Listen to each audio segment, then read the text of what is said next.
माता पार्वती को कथा सुना रहे हैं। पहले दिन की कथा हुई तो वो अंडा के अंदर जीव का प्रादुर्भाव हो गया।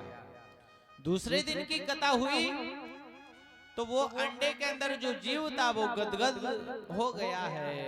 तीसरे और चौथे और पांचवें दिन की कथा को सुनकर के वो अंडा फूट जाता है और जीव आज माता पार्वती की आवाज से आवाज मिलाना प्रारंभ कर देता है।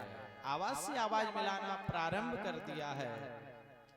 और छठवें दिन की कथा हुई तो माता पार्वती को नींद आ गई है और सुक जो अंडे के अंदर से सुक निकला है वो माता पार्वती की आवाज से आवाज मिला करके आज ध्वनि को प्रारंभ कर दिया है, उकारा देना प्रारंभ कर दिया। जब कोई बात कहता है तो उकारा देते कि नहीं देते हो ना? तो इसी प्रकार आज पार्वती को नींद आ गई है और सुक ने सोचा है कि मैया को नींद आ गई तो उकारा कोई नहीं देगा तो भोले बाबा कथा को रोक देंगे। तो सुक ने क्या किया, मैया की आवाज से आवाज मिलाई और उकारा देना प्रारंभ कर दिया है। और जैसे सातवें दिन की कथा पूरी हुई और भोले बाबा ने जयकारा लगाया, बोलिए वाले कृष्ण कन्हैया लाल की जय हो।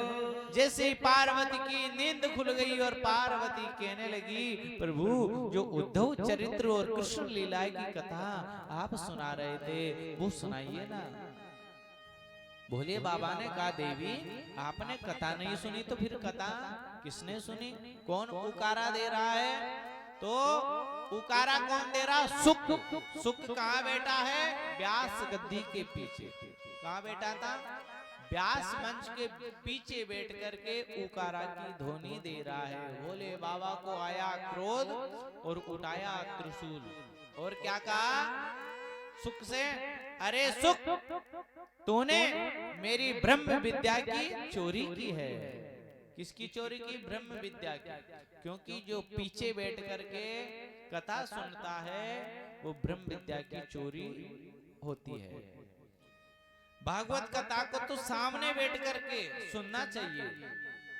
तो आज भोले बाबा को क्रोध आ गया, कहने लगे, अरे सुक आगे सामने बैठ करके कथा सुनता तो मुझे दुख नहीं होता, लेकिन तूने व्यास मंच के पीछे बैठ करके कथा सुनी है इसलिए मैं तुझे छोड़ूंगा नहीं। तूने मेरी ब्रह्म विद्या की चोरी की है। उठाया त्रिशूल और सुक को मारने के लिए दौड़ पड़े हैं। आगे आगे सुक जा रहा है उड़ता हुआ और पीछे पीछे भगवान भोलेनाथ सुक को मारने के